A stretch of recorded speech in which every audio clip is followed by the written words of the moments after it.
Many people live in a constant state of emotional exhaustion.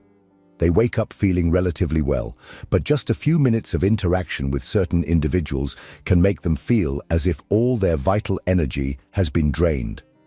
It could be that colleague who is always wrapped up in drama and complaints, a family member who calls only to unload their problems, a partner who oscillates between the role of victim and accuser, or even someone who seems innocent but leaves, after each encounter, an inexplicable feeling of weight, confusion, or guilt. This type of experience is common. In recent years, it has become popular to label these individuals as energy vampires or toxic people. The internet is full of tips on how to protect oneself from them. Light visualizations, energy baths, physical distancing, among others. However, from the perspective of deep psychology, these solutions are merely palliative and often illusory.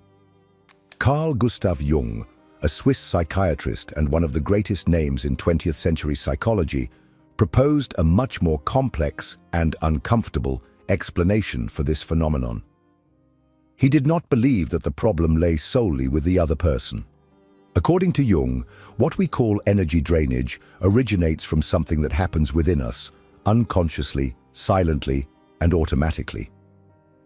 This process is known as psychic contamination, a kind of unconscious fusion between our emotional field and that of another person.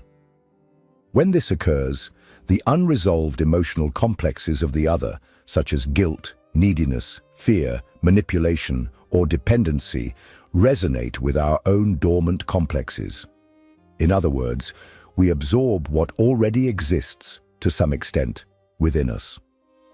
People who constantly feel drained often carry deep emotional wounds, frequently linked to parental figures from childhood. They have been trained from an early age to connect with the pain of others as a way to ensure love and acceptance.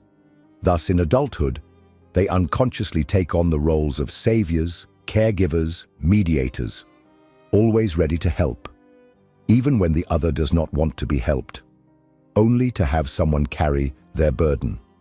Jung observed that this type of pattern is not just behavioral, it is structural.